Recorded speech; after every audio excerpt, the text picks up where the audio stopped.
Savitri, so as to try to get at an introduction or some idea which might create interest in us. It is not that we would be able to tackle the whole of Savitri. It's a big epic of more than 23,000 lines, and it wouldn't be easy to do justice to it in 3 days. So, what could be attempted is only an outline and some kind of, well, some foretaste by which we might be induced to get into the body of the book. You see. That's all an attempt.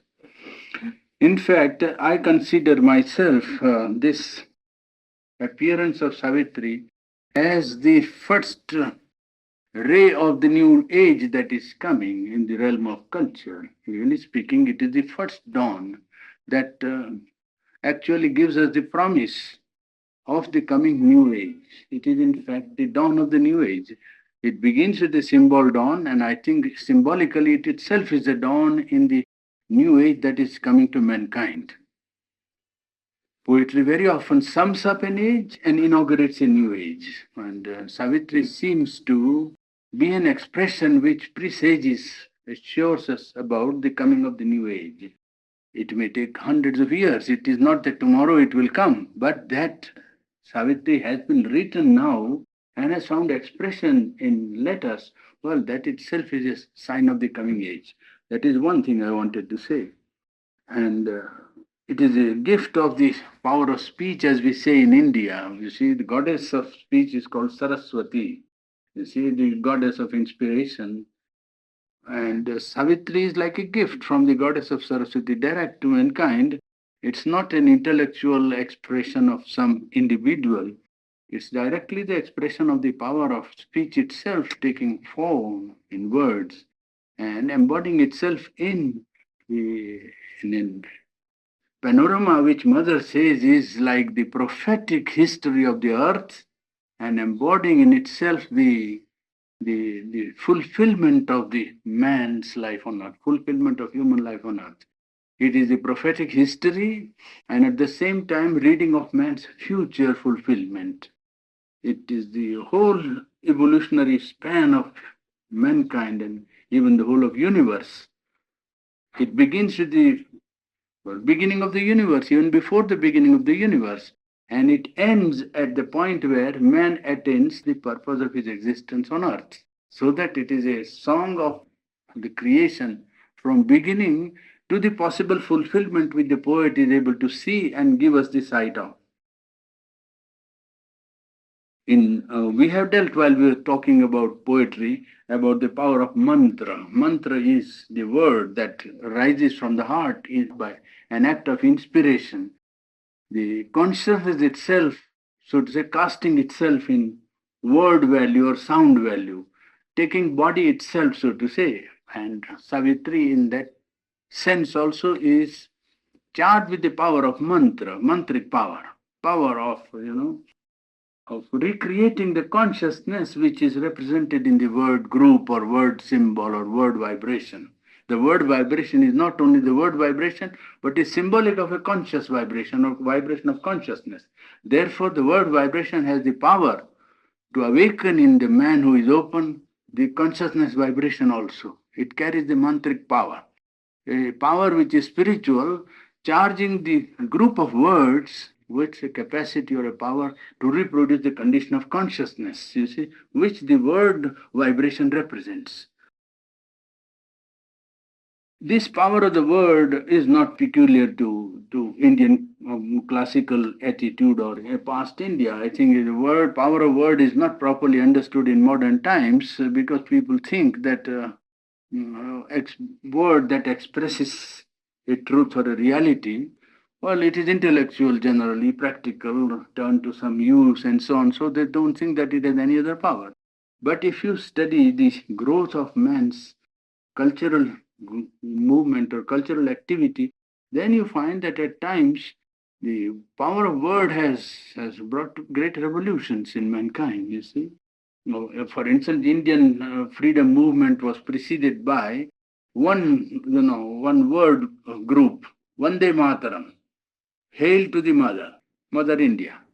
Now it was that which came in 1872, much before the Indian national movement ever was even launched at all or thought of by the there was no political life at that time to speak of. In 1872, Bankim Chandra Chatterjee, the Bengali seer, first saw this as the cry that must come to the sons of India in order to get their freedom. But it was not that we want freedom. It doesn't speak of freedom at all. Vande Mataram is a bow to the Supreme Mother, India. That's all. It only speaks of concentrating the attention and will of the people on an objective, the collective entity, the Mother India, so Bharat Shakti, as they would call it, the Power India. And all the attention of people was drawn to that. And it is that for which many people went to jail, many people died, many people surrendered their property, sacrificed all for that purpose. But it was the power of this mantra. It was 1872 when it first came out in open. And its application took about 60 or 70 years, but that's how it works. There are other such things. I don't know whether French national anthem had the same effect. Allons enfants de la patrie. You see, perhaps that might have been after the revolution or during the revolution. I lost my memory about the composition of this national song of France. Apart from it, this cry from the socialistic attitude that workers of the world unite, brothers of the world unite. Now, that sort of expression carries a power within it which is capable of changing course of human life. Well, Savitri might in the end prove to be something like that. And it is not absolutely the past only where you see, even a modern poet like C.D. Lewis, if you read his works, you will find the word overall, a poem in which he says that why should we write poems when people are destroying each other? It's about the Second World War, you see. He says, what is there to write about? There is nothing much. And still word there must be to cry over the present, over the cratered present, to gleam in the future. Word there must be, you see, yes, to express that cry over cratered present, because when bombing takes place, there is a crater created, you see, in the ground. And then the splinters of the crater are shining over the edge of the crater, you see. So he said, to gleam in the future. In another poem, the poet also, he speaks of the intuitive height to which the poet writes. The poet rises, you see. Oh, on the strident wing, you know that poem of his? Or I may have it here, I don't know whether I have it here. If it is there, I can give you. That is to say, it is a, yes. Oh, C.D. Lewis's song on poetry, on word, power of the word. I am only illustrating that even modern poets have got a little inkling of this great truth, that an intuitive or inspired expression carries in it a great power. Oh, on this striding edge, this harebell height of calm, where intuitions swarm like nestling gulls, and knowledge is free as the winds that blow. A little while sustain me, love, till my answer is heard. Oblivion roars below, death's cordon narrows, but vainly if I have not slipped the carrier word. I am here on the strident height of intuition to catch the carrier word, because it is the word that, you see, that is effective. Well, it was just to give you an idea that word has been given a sufficient significance by even modern people. There is one idea which people have, that epic in modern time is not possible. There is critics who have always said like that. I have dealt with it in this book. I don't want to go over it again. But there is an argument in the literary circle, in the literary world, that today this is not the age of epics. Epics age is past. It is primitive people's business and all sorts of things. They forget that epic, when the seer comes, he doesn't wait for the critics. You see, he doesn't take orders from the critics. It is like this. What is it? The spirit bloweth where it listeth, is it not? So, yeah, so it blows where it likes, and suddenly, when all the critics say such a thing can't happen, well, somebody says, well, it has happened here. Their idea was that in the primitive times, battles that took place between races or some prehistoric something which might have occurred and which had acquired a mythical value in the imagination of the people, and then imaginative things were added on to historical background, and somehow or other they made up a imaginative picture of society in which elements of culture, perfection, morality, ethics, life, goal of life, and everything was put together. That was that time when people were primitive. Now we are very much advanced, so we need not have that kind of epic. A story, you see. But story as an epic has ceased to be long ago. Milton's Paradise Lost is not a story in the strict sense of the term. It is with a what you call religious myth or religious background. Even though it puts forth characters, they are not human characters. Doesn't deal with a human event. Nor does Divine Comedy of Dante deal with any historical episode. It is not history. You see, Divina Commedia is something that deals with the conditions of the human soul, particularly after death and the conditions of man and so on. So that event or historicity is not necessary for creation of an epic. Even now, history has not been indispensable for creation of an epic. Well, here the epic has outgrown the objective attitude. It has now become subjective. From Milton's time onward, you can see that greater and greater subjectivity becomes the point of departure for an epic. And here, Savitri, in that sense, is a far greater epic than all the epics put together. From Homer's time right up to Divine Comedy's time, the subjectivity that has found expression is a corner of the subjectivity that finds expression in Savitri. It's a tremendous affair. It's not one world. In fact, Savitri is universes. 1, 2, 3, 4, 5, you get along universes one after another. So that it is a complex, creation of universes for which there is no parallel in the world's history, so far as poems and epic poems are concerned. Epic, therefore, here, when we say epic cannot be created, well, there is also a wrong impression in people's mind that epic must have a great event to inspire it. You see? It is not the size of the event. I have told that when we are dealing with English poetry, that it's not the size of the event that can give it greatness. The measure of greatness of an event is in the significance, in the meaning, in what people read into it. As I pointed out, that 1,500 miles of front in the last World War was unprecedented in human history so far as military history of the world is concerned. Such a front never took place. So many people never participated in a world.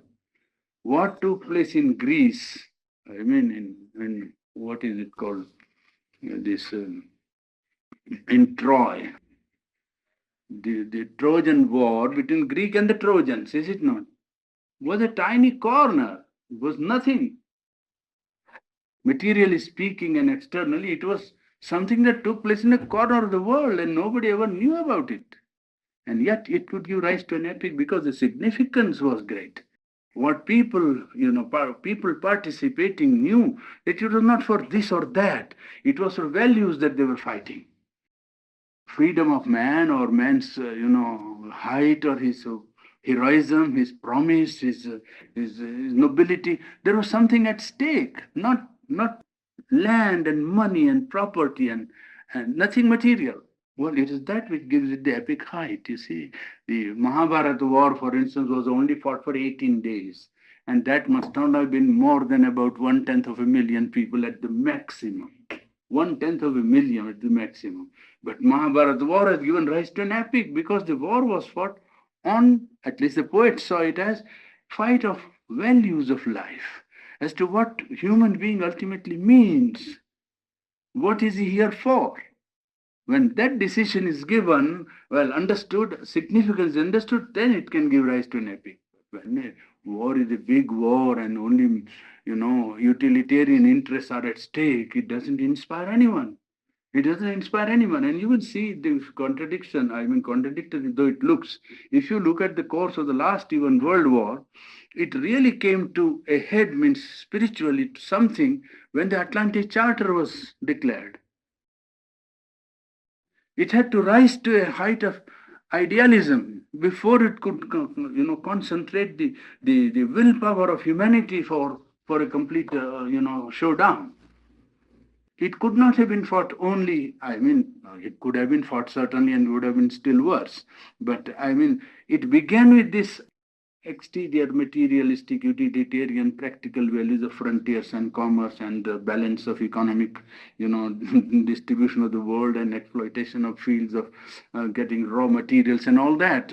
A complex of causes which led to that, but they were all wedded to the vital life of man.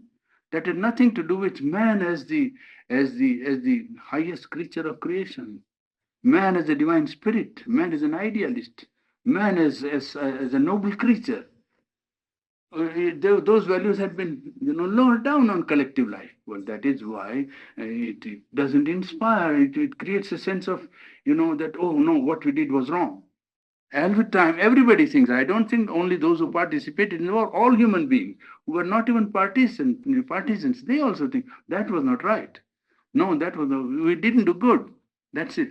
Well, that is it. And here, and even when the parties had to fight, as I said, they had to rise to an idealistic plane before they themselves could also create in their collective life and among mankind a will that it was worth fighting. It was worth fighting and winning. Naturally, it was a question of rights of man, freedom of association, freedom of belief. Yes, many things which have nothing to do with frontiers. So, an epic comes into being when values are there. You see, the epic has come into being because he has seen the world situation. And in the world situation, the values of life that have now been churned, so to say, and something has to emerge out of the churning. We say when you churn milk or buttermilk, butter or something which is the very product of it comes out. Well, Savitri is the result of that churning, and without taking notice of the undesirable element, it just says, if you churn, well, this is what you are in for. If the world is churned in its present condition, what do you expect as a result of this churning? Well, a fulfillment of man on earth. In what does lie the fulfillment of man on earth? Savitri gives the answer to it. As Mother said, is prophetic reading of the world's history and the promise of its fulfillment. Now, what is this Savitri? He calls it a legend and a symbol. And the legend is as old as the Mahabharata, the epic of India. He has borrowed it from the epic of India. Well, before I go into the story, I'll give you opinion of one of my friends, Dr. K.R. Srinivas Iyengar, head of the English department, Andhra University. In the world of letters today, he is somebody who can count, whose opinion counts. He says it is in its final form, it's a poem with hardly a parallel in the world's literature. I'm quoting Dr. Srinivas Iyengar.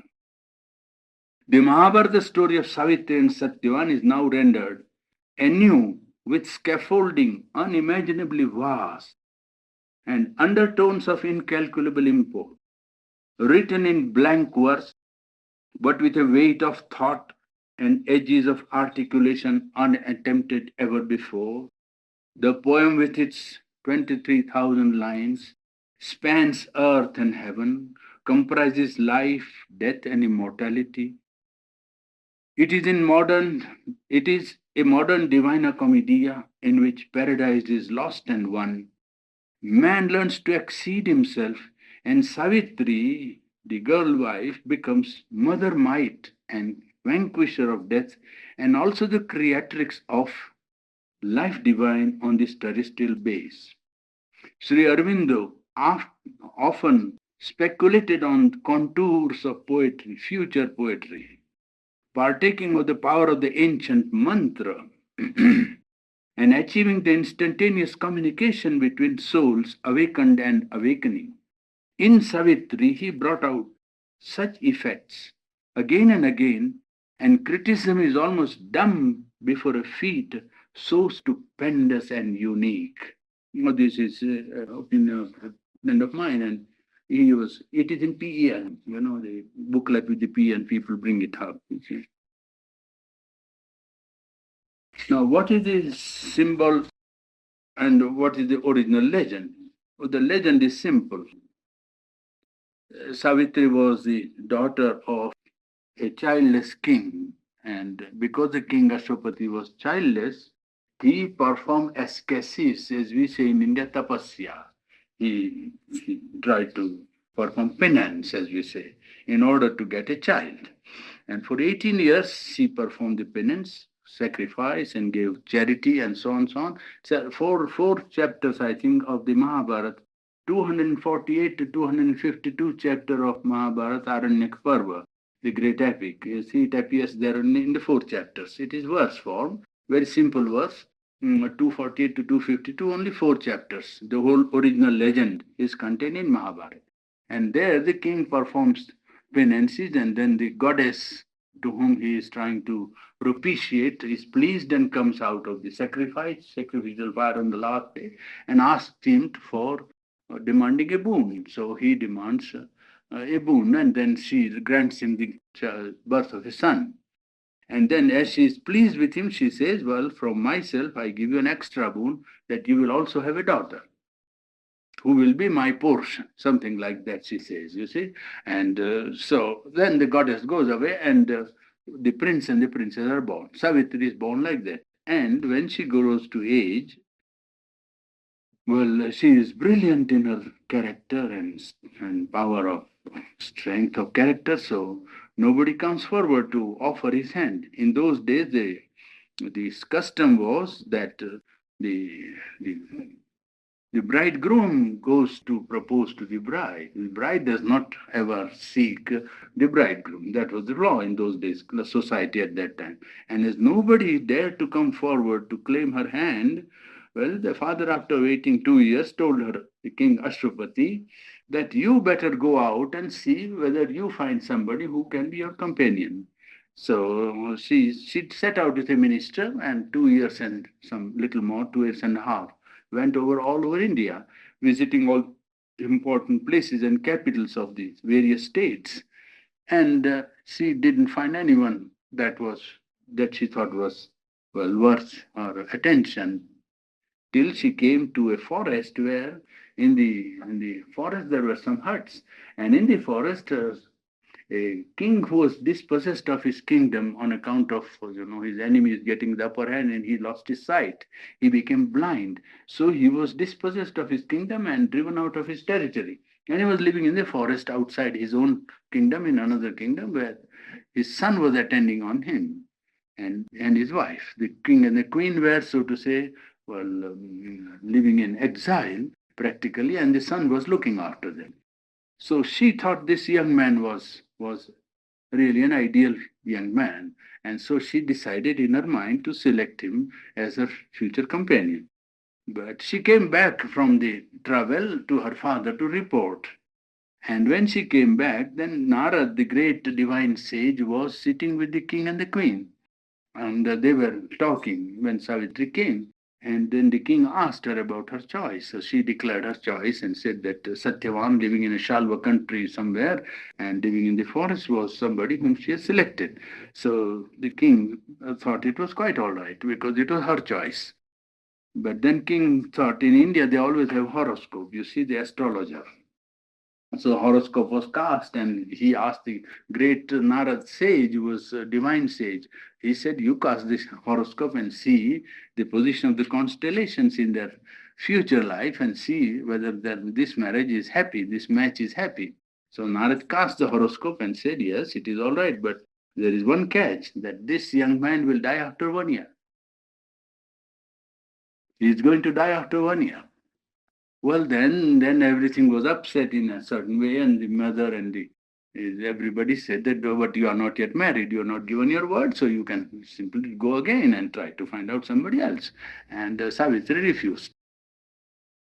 That's the original story, and she insisted that she is going to stick to her decision and take consequences. Well, the result was they were married. And after 1 year, the god of death came, and he died, and she pursued the god of death to his home in the upper regions, or in the region wherever the dead go, and she released and persuaded him to release the soul of Satyavan, and he revived. And she came back, and they went back home. That is the story. Well, that is the original story. Now, this is only a simple story in a legendary way, a myth, a certain kind of myth. But it is a significance behind it, and Sri Aurobindo took hold of the significance for his work. Now, Ashwapati in this epic is not a king who is childless. Ashwapati here in this epic is the representative of human race trying to fulfill the inmost aspiration of the human being by bringing down a kind of perfection in life. Aspiration for perfection is his one flame. And in that, he is representative of the whole human race. He is not a king only in that sense. And he is not asking for a child. No. He is, first of all, trying to find out what man is. What is a human being? And he finds that human being is not merely his mind and life and body, a bundle of desires and material elements of carbon, hydrogen, and oxygen, and so on, or merely thoughts and ideas only, but he is a spirit.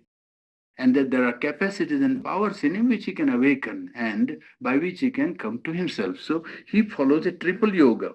Well, that yoga will leave aside for the time being. Now, he is the representative of the human race. And as a representative of human race, he, first of all, tries to find out the true self that is in man. And then he finds that man is cosmic. He is not merely an individual, but man is cosmic. And then he finds that not only cosmic, but something beyond the cosmos also, he can ascend to a plane of consciousness where he can be identified with the supreme divine. So he ascends, and then he goes over to those regions and enters into the house of the spirit, as he calls it in the third book, a plane of consciousness where the universe is overpassed, and he enters into the house of the supreme spirit. And there he encounters or meets the creatrix, the mother of the universe, and carries the whole aspiration of mankind for thousands of years that has been, working here in human heart to her feet, and lays it at her feet and says that unless and until an emanation of yourself is sent down in mankind, mankind will not be able to fulfill the highest dream of his aspiration or highest dream of his ideals. It will be only when you send down an emanation of yourself that man will be able to fulfill himself in the divine. First, the mother persuades him not to press for such a demand because earth is not ready, mankind is not ready, and she pleads a long, long poetic passage in which she shows how man is incapable and not ready, not qualified now, and ready to bear the descent of anything so high as the divine consciousness. But Ashwapati persists, and by his persistent prayer and his sincere aspiration, he succeeds in persuading her to extend her grace, so to say. And then she, at the end of long discussion, grants him the boon and says that, all right, I'll send down an emanation of myself on earth, and that will help mankind to conquer ignorance and death. That will help mankind to conquer ignorance and death. And so the boon is granted, and then Ashwapati returns to the earth. Well, then Savitri is born, and so on. That is how the symbol works, you see.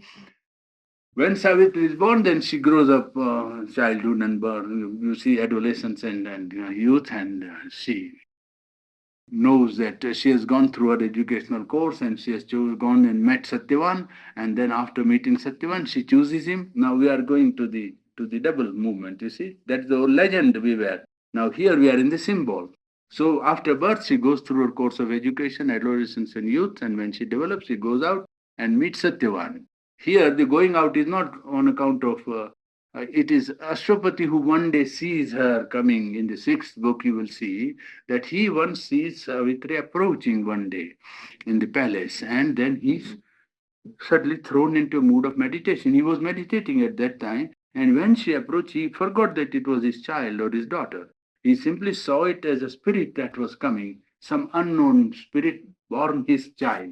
That is how the Savitri text says, you see, an unknown spirit born his child. And then he felt that she had her own mission to fulfill, and that, she has come here for fulfilling the mission. And so he told her that, why don't you try to fulfill that which is your inmost wish? So next day she leaves her house and goes out. And when she goes out, well, the description of the country she traverses is very wonderful and beautiful in the fourth book. It is one of the great passages in world literature. Those passages which we are going through is not merely the prosaic way, but it's a very poetic way.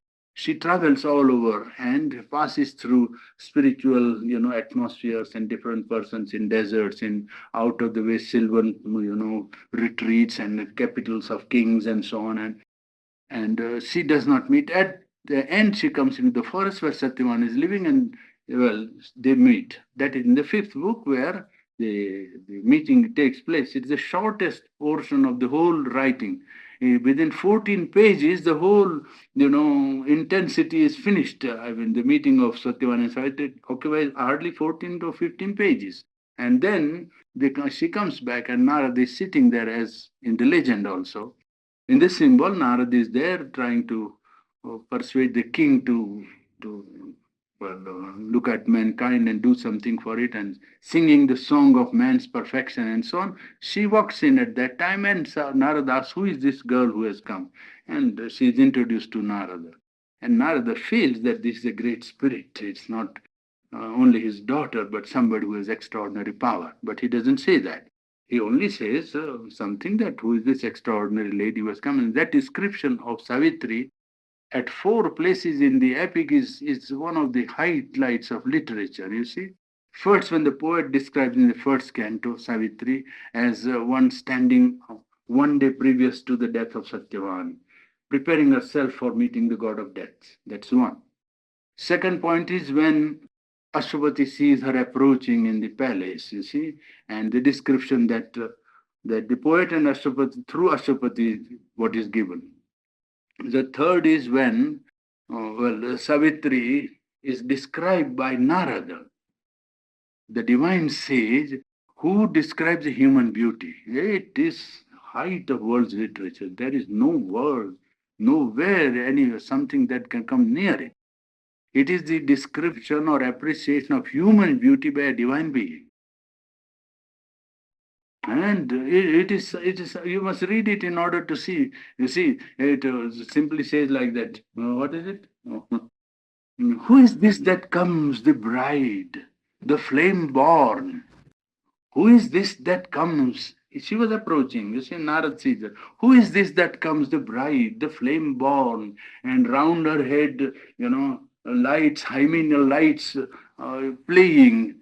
And then he says, "Oh, the empty roses of thy hands are filled with their own beauty and the thrill of a remembered clasp." Narad, the sage, is a yogi, and she has selected Satyavan and come. You understand? This is a throwing back of the yogic knowledge in the aesthetics. You see? Yes. Yes. What is it? The empty roses of thy hands. The hands are like roses. You see? The empty roses of thy hands are filled with their own beauty and the thrill of a remembered clasp, because she has met Satyavan. You see? And Narad, as a Devarshi, the divine sage, is able to perceive not only the empty roses and the beauty of her hands, but the thrill of a remembered clasp. It is, you have to first, many people, I think, when they read it, passes over their head. It doesn't, unless you cultivate the power to look, inside and go to to the thing that is expressed, then only you get at it. Otherwise, it says, "Oh, it's fine description." It's not. It is something that has not happened in the world's literature. Well, that they chooses, and then Narad is describes her. That is the third time, and fourth time is when she is facing death, when she is face to face with the god of death, and the description which the poet gives of Savitri at that time. Four, aspects of Savitri, like a human person. You find that it's not simply some ethereal being which the poet describes, but sufficiently human with that charge of the divinity in it, which is four aspects gives you in a way which shows that Savitri could be a very well person in flesh and blood, probably. Well, here when that is this is description of Savitri. I was talking to you about the selection, and then Narad predicted that he's going to die after 1 year. So the mother told the daughter in symbol that she first questions Narad that why should pain be there in the world? Why should suffering be there? And suffering unmerited, because my young daughter or this young Satyavan has done nothing wrong. As far as I know, my daughter has been brought up by me, and I know that she is absolutely innocent. Now, how is it you are working of what you call a divine wisdom and a God who is merciful and kind and all knowledge and all goodness? How is it that in such a world created by a merciful God, unmerited suffering comes to a human being? Understand, the sixth book, this problem of pain is thrashed out in detail as nowhere in the world's literature it has been thrashed out. I can tell you from direct study that the problem of pain has not been as well understood anywhere as it is in these two cantos of sixth book of Savitri, where Narad is fronted by this mother and by Savitri's mother, the queen.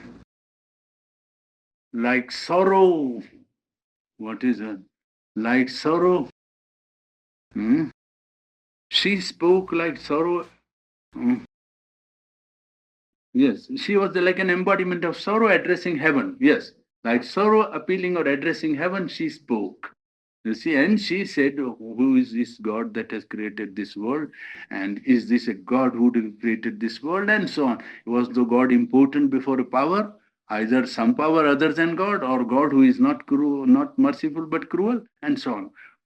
I mean, no atheist has put the case of non-acceptance of God more powerfully than you find in the sixth book of Savitri. Very strongly, the mother of Savitri puts the case of atheism and also requiring or demanding origin of the problem of suffering and pain in mankind.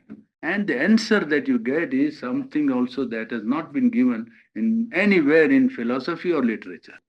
The answer is radical and new answer. It shows the place of pain in the growth of man's evolution and shows the necessity which has invited pain in this cosmic scheme. You see, and how pain in its ultimate origin is nothing but a perversion or a distortion of the original delight of existence. It is the original delight of existence only which is felt as pain because of the receiving apparatus, which is, call it is distorted or perverted, and therefore, instead of receiving the delight, it reacts to it in the form of vibration which it feels as pain. That's all. It is, I will read it when it comes to the passage, then you will see some sight of it, you see. It may be tomorrow perhaps, but. So after that problem, Narada answers roughly by saying, "Oh, was then the sun a dream because there is night?" That is how Narada begins to answer. The beginning of answer of Narada is, "Oh, was then the sun a dream because there is night?" Because you are living in midnight now, well, the idea or conception of sun that you have, could you reduce the sun to an unreality? Because now you are actually passing through darkness. Yes, was then the sun a dream because there is night? And so Narada answers, ultimately leave her to her own fate. She will meet her own destiny in the way she is intended to by the inner spirit. Don't mingle and don't try to interfere in her, in her decision. Don't try to change her decision. That is the advice Narad gives. And Savitri sticks to her decision, and then she performs tapasya. So, as the yoga of Ashwapati proceeds along the self knowledge and universal knowledge and he takes entrance into the divine knowledge.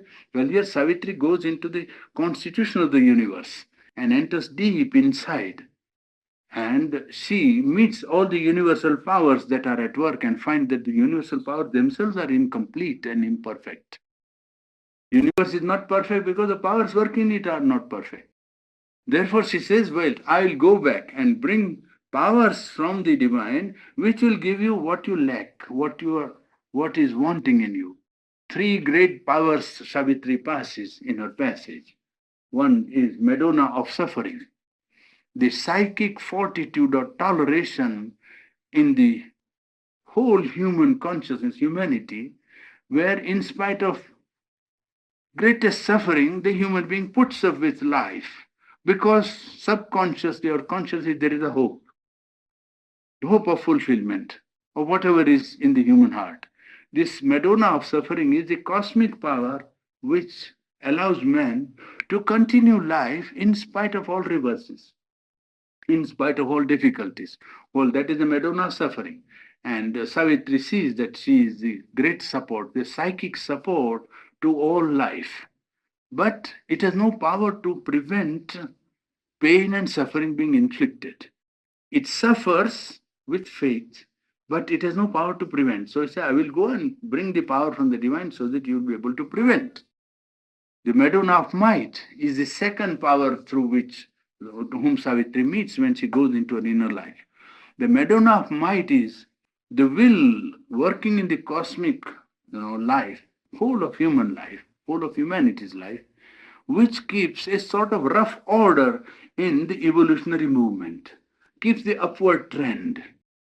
Madonna of might is, the human race gathering all its willpower in order to maintain a sort of rough order in a world where everything would have become infra-rational if this mother of might was not there to maintain some higher values of life, ethics, idealism, religion, morality. Something is being kept up by a conception of right, conception of justice.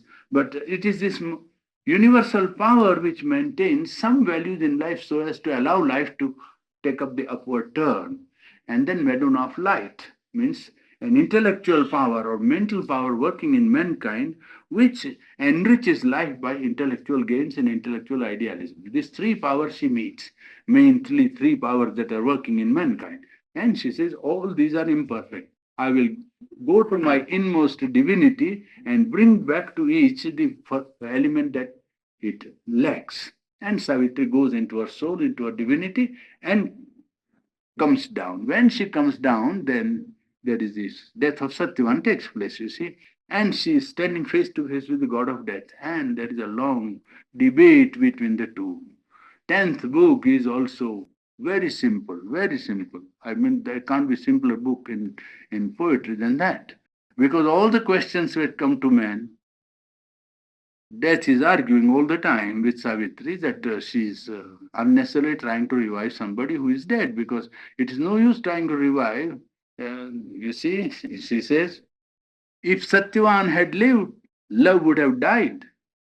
It is better that Satyavan is dead and love lives in your mind, you see, and so on. He argues all the sophistical arguments that you can imagine. Death is given to Savitri and says that the one is the only true, then why do you want two? The divine is only one transcendent, unique, inexpressible, infinite reality. It's only one. Why do you want somebody else to love? It will be introducing a duality into ultimate, which is the one reality, and so on. All kinds of arguments that is putting forward to Savitri, and Savitri is answering every time in the light of her inmost being. She is not answering as an individual, but as a representative of the power, and the power is replying to god of death through her Savitri. So it's very clearly made in the poem. You see, very clear. Absolutely, she says, I have no need to revive Satyavan at all. Well, if it is fated that he must die, all right, let him die. Then the spirit in her wakes up and says that There was a mission given to you, and you cannot be unfaithful to the mission. You must fulfill the mission. That is how Savitri then says, all right, then come along and do what you want to do. Then the spirit begins to speak. And it is throughout 10th book, it is the spirit of Savitri, the divine original motherhood, that is speaking in her. You see, Savitri. And she answers death, and then death says that I also want the divine. I am set to work by the divine. I am not working on my own. And so Savitri also says, you are the divine, only you are not the whole of the divine. And so you must now, she says, all right, if you are the divine, then manifest the divine that you are, then I will be fulfilled, because it is for that I am waiting. I am at work because the divine has given me the command that mortality should be there for man's evolution. Well, I am working on behalf of the divine. I am deputed by him to work. And if you are the divine, well, you reveal your divinity, I will submit. So Savitri reveals her divinity, and death is swallowed, so to say. It is leaked up, as they say, electrical power. It's an ocean of electricity comes, and like a dark, hill in the midst of a great ocean, the god of death is swallowed up in the flames of electric light of Savitri's, consciousness. And then Satyavan and Savitri both rise into the eternal sun, or everlasting day, as he calls it, everlasting day. And in the everlasting day, they look upon mankind and try to bring down the ray of the eternal sun, the knowledge of truth, into the world, and try to change the world into a divine life. Well, that is roughly the whole story of the epic, you see. Now it begins with the symbol dawn. Where is this watch? I've lost my watch. Have I lost my watch? Well, I didn't bring my watch. How can I? 5 to 11. It's about 11. 5 to 11. Yeah. No, but how is that? I forgot my watch today. That's what happens on the day of Savitri. You live in eternity, you don't live in time. Now, the beginning of the poem is symbol dawn. The poem begins with the dawn, and the dawn is not this ordinary morning rise of the sun. It is a symbol dawn. Now, this dawn that is spoken of as a symbol, illuminating dawn of the higher and undivided consciousness, is always the dawn of the truth. Usha, the goddess of dawn, is that illuminating dawn. Sun follows the path of Usha. Sun follows the path of the dawn. Night, in the Veda, is a symbol of our obscure consciousness, full of ignorance and of stumbling in our will and in our acts. Light is the coming of illumine higher consciousness, which leads to truth and to delight. Usha is the power of Aditi. Aditi means the supreme infinite consciousness, mother of the gods, according to the Veda. In a more general aspect, she is the source of all cosmic forms of consciousness. The dawn is the source of all the cosmic forms of consciousness from the physical upwards. Usha is the mother of the cows, and it can only be a power of the supreme light, light of the supreme consciousness, Aditi. The non-existence of truths of things is the first aspect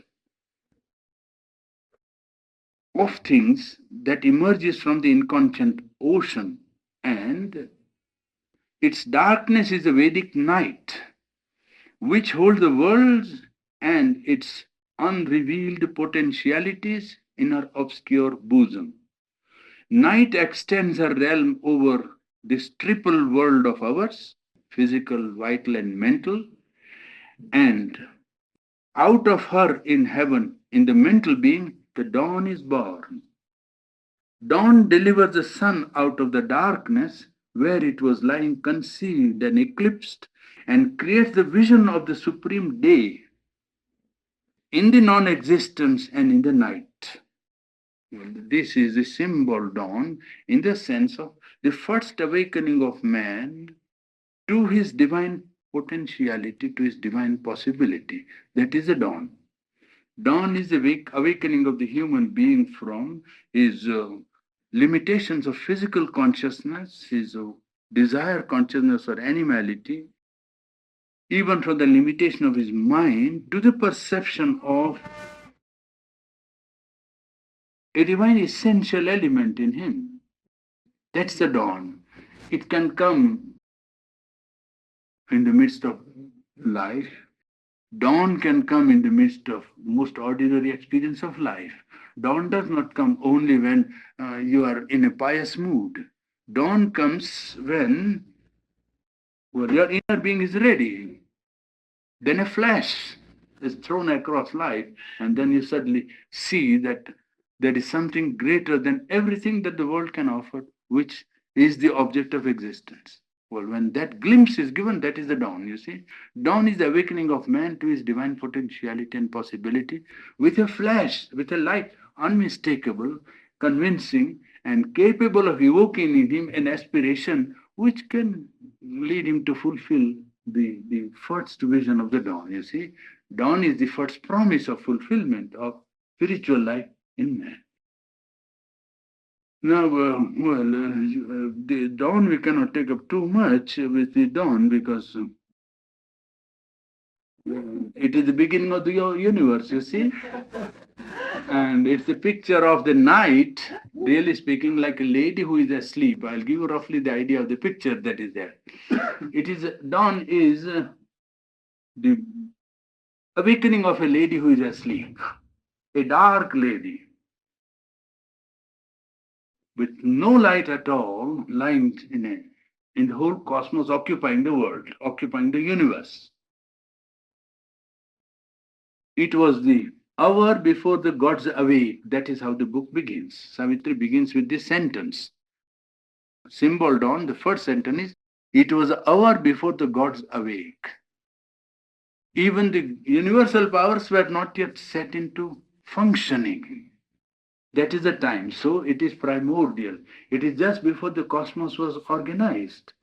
So you have to imagine somebody who is occupying the whole universe, completely dark and resisting any attempt to awaken. You see? What? It was hour before the dawn, before the gods awake. The We want the first line, right? 5 lines you can have.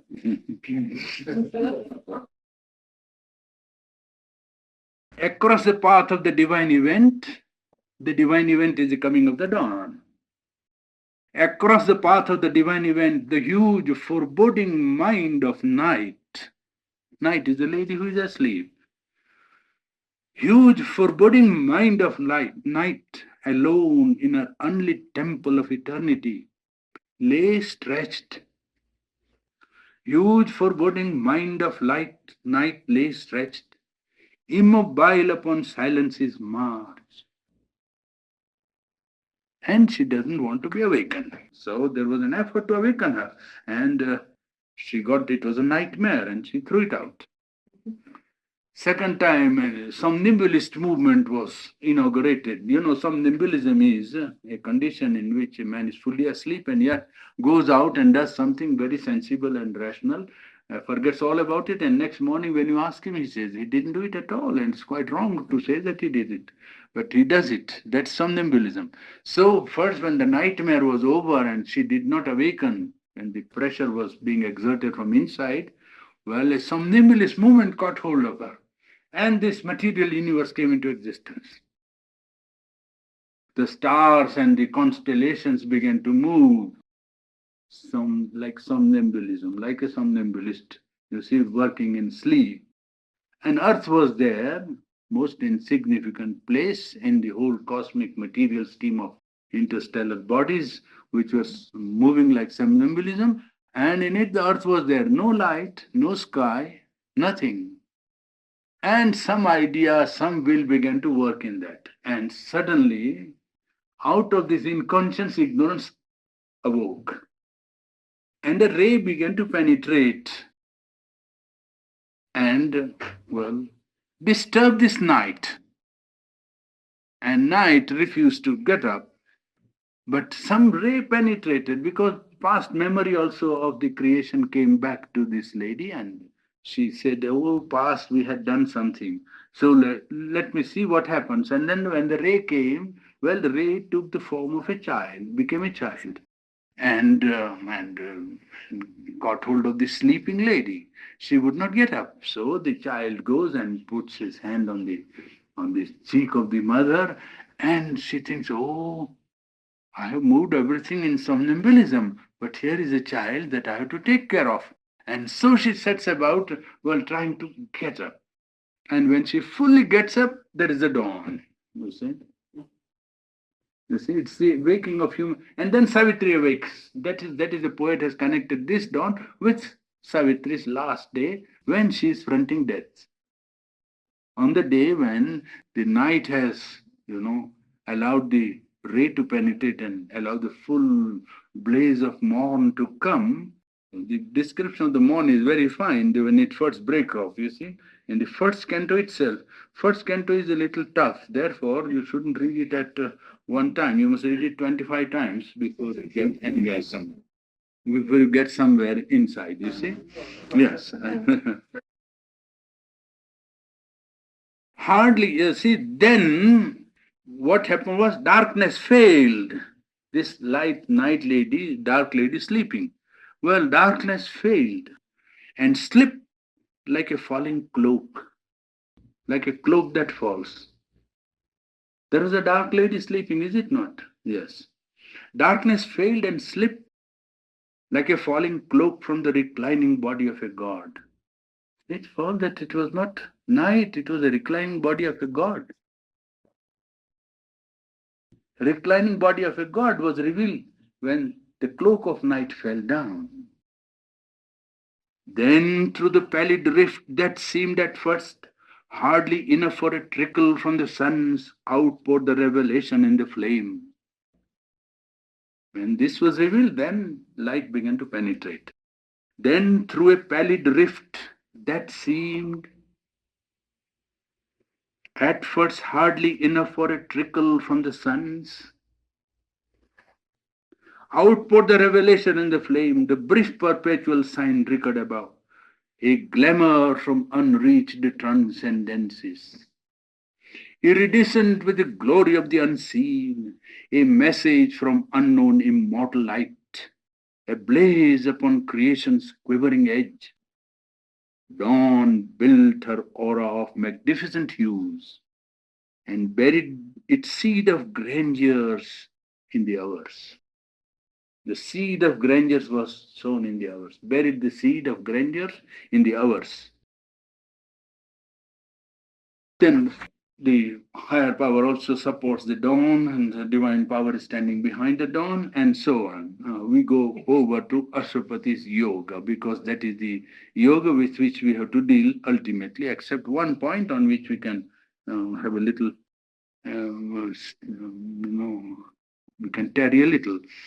Savitri is described in this very canto, first canto.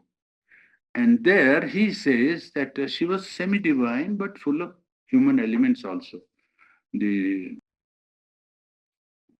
the leap for the element of desire that comes to the human being and creates a kind of leap came to Savitri also, but it came to her like a, well, sweet alien note. The desire did not come to Savitri as if, it is as if it was something new, something known to her, or, yes. The call that wakes the leap of human mind, its checkered, eager motion of pursuit, its fluttering hued illusion of desire, visited her heart like a sweet alien note. He is not describing Savitri only as a divine being, you see. Visited her heart like a sweet alien note. And then he says, a magic liver it certainly is caught. A magic liver it certainly is caught. That moves the veiled ineffables. Well, where is it? Yes. Timeless will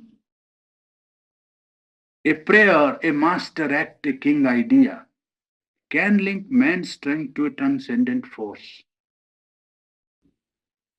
Then miracle is made the common rule. One mighty deed can change the course of things. A lonely thought becomes omnipotent. Savitri was faced with this problem of conquering death.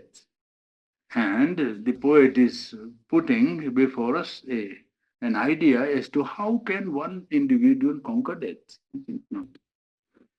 The working of a cosmic machinery grinding wheels, one heart is standing before it and wants to stop it.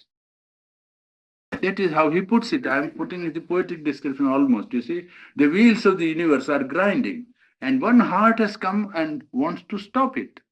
How can it be? So, this is one couplet which I have selected just to put before you. A magic leverage suddenly is caught. That moves the veiled, ineffable, timeless will. A prayer, a master act, a king idea can lift man's strength with a transcendent force. Then miracle becomes the common rule. A lonely thought can become omnipotent. You understand? Yes. Now imagine man in a darkness.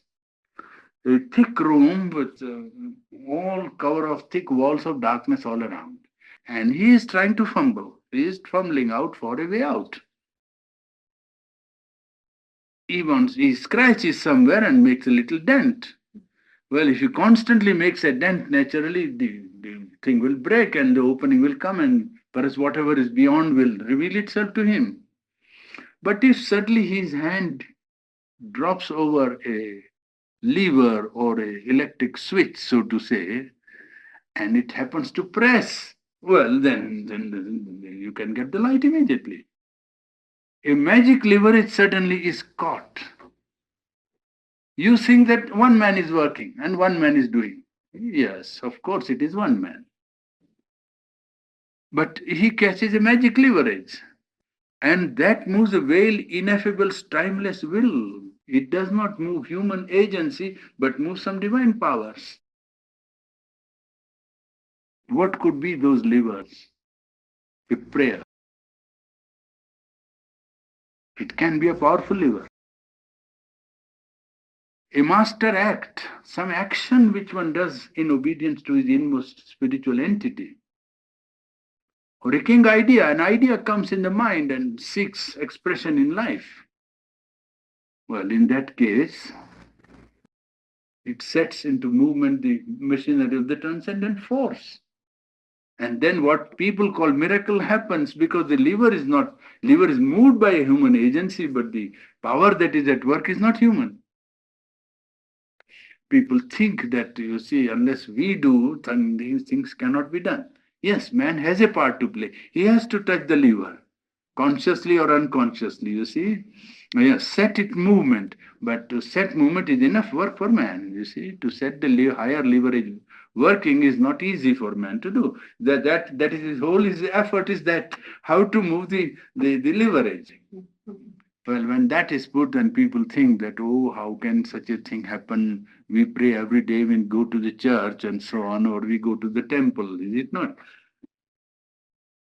But they are not praying at all in the church. I can tell you, and in the temples, nobody is praying. If that was real, more things are wrought by prayer in this world than this world dreams of, you know? It was Tennyson, is it not? Who said that? Yes, more things are wrought by prayer than this world dreams of. But then it must be a prayer, is it not? Some people, when I was talking to some audience in India, you see, a university boy asked me, and he said that, oh, I said, how can, I said, look, you want an historical incident, I'll give you. So I said, yes, you know the history of India? Yes. You know the first Mughal king who conquered the north of India? His name was Babur. Yes, yes, sir, yes. And his son's name was Humayun. Yes. And you know that Humayun was ill and he was a mortal illness, and Babur was the only son. So Babur went 7 times around his sick bed and prayed that his illness be transferred to him and that he was ready to give his life for his son. He died on the 7th day. This is record, his own record. Babar has written his own autobiography, you see. This is in his, and this is historically, authentic fact because it happened in the 16th century nearly, you see. And Babar has written his own annal, as you call it, record of his own daily life, you see. And because Humayun was taken ill and he was quite young, and he was the only son, so he went round and prayed to God that I will take all his illness, and if he is to die, well, I pay for his life with my life. Well, Babar died. So, if you want a very historical incident, there is one to show you that efficacy of prayer is borne out by facts in life. Well, and prayers are not for immediate efficacy. Prayers are only to move the higher, will to do what is best. Prayer is not for receiving the answer that one desires. It is wrong on the part of human being to say that what I pray for must be given because I pray for it. And that is, I told those people, you remember? I don't know whether it was here. Yes, we were talking at Phoenix when we were coming back. My desires are many, Tagore says in his Gitanjali. My desires are many and my cry is pitiful. And yet did thou save me by hard refusals. He is telling the divine that by not fulfilling my desire, you have saved me. So, prayer doesn't mean that what one asks for must be given. Otherwise, it's not God. That's what people think. It's not true. Prayer is only an appeal to set into movement the higher divine consciousness and allow it to do what is best, what it believes or thinks or considers best. That's all. That is what can happen. Well, a king idea, master act, when you say, master act is, I illustrate it sometimes by giving the illustration of Gautam Buddha leaving his house at dead of night to relieve suffering of mankind. You see, it's an action which he did intuitively, instinctively, or under an inspiration of his inner being. When he did it, even as I told you, 50 square miles round did not know anything about that action. It was the age when transport was not so known and communication was very primitive. Gautam Buddha's abandonment of his house or renunciation of his family in order to find out a remedy for suffering of man is an act which is, master act, what master calls here the master act. That's the master act, which moves the higher will, and how many millions of people afterwards knew about it and tried to understand something of what that act meant, you see. A king idea, an idea which comes to one human being, liberty, equality, fraternity, and immediately it catches somewhere and moves, and then nations and groups of mankind, undergo change. Well, that is how the machinery is set into movement. I think we can better postpone Ashapati's yoga tomorrow, otherwise we will never come to the end. I have done Savitri for 1 year and 9 months, so every day 1 hour. So don't expect to go to the end of Savitri. Purani, would you quote once more the last, desires are many and my cry is pitiful, and what was that? Yet did thou save me by hard refusals. And yet did thou save me. My desires are many and my cry is pitiful. First line. Second line is, and yet did thou save me by hard refusals. That is Gitanjali, you'll find in Tagore's Gitanjali. Yeah, Savitri was originally written in English, wasn't it? Oh, yes, of course. Of course, it's been translated into many other languages, Indian languages, hasn't it? Not yet. Not yet. Not yet. In Bengali, some portions, in Hindi, some portions. So that poetess who is working with me, Vidyavati Kokil, she is translating in Hindi and she has done a good beat. Are they able to maintain the mantra qualities in the translation? Very difficult. She is going through 3 translations. She has done 3 versions already, this lady who is working with me. She's a poet. She is herself a great poet and a very good poet. She has done it 3 times, all the portions, and she's going it 4th time, 5th time like that. But she will come to something. She will come to something. Because she is concentrating only on the quality and on the inner stuff and not on success. So she will come. She's a disciple, so she will get some help. You were speaking about songs with mantric quality. It's interesting to know that in our history, the last songs that were written that had any quality, such as that, were written in the Civil War. This was before the age of science and reason. In the Battle Hymn of the Republic and John Brown's Body were probably two of the most stirring anthems written in this country. But in World War I and World War II, there was absolutely nothing that had any relation. Yes, that's it. Because it was on a principle of equality of man, freedom of man. The fighting within the two wasn't the slavery, question of slavery, is it not? Well, I think that the ideals that this country entered into World War I and World War II were equally high as they were, but we just weren't translating them the terms as we were in reduced into economics. Yeah. Yes, you had The to. world of reason. We were compelled to. That's the worst of I it. think the ideals were just as high. In Yes, fact, I yes. think Otherwise, the Atlantic Charter would not have come into being at all. I don't think some of the ideals were too credible in the Civil War. I mean, there was much more selfish interest in many cases in the Civil War than there were in World War I and World War II. She gave for the second preferred passage. The first one was preparing herself to meet God at there. And the third one was Savitri described by. Narada, in the sixth book. No, but the second one I didn't get. Second was Ashwapati, seeing a Savitri approaching. It is given in the appendix of this book. You will see that in the appendix of this approach and study which I have written. You see, if you refer to appendix, all the four are given there in body there. You see? Oh. Yes.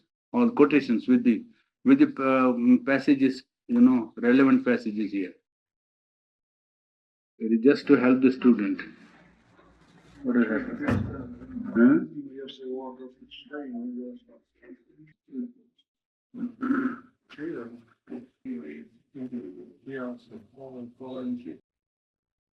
That Whitman himself has given expression to it for the first time in the last century, now 100 years ago. It was Whitman who said that why should we take the idiom of Europe? And why should we, idealize the characters of Greek mythology or European history and so on? There is sufficient grandeur all around here in a democratic country where we are living. People are performing deeds which are equally capable of being called heroic, you see.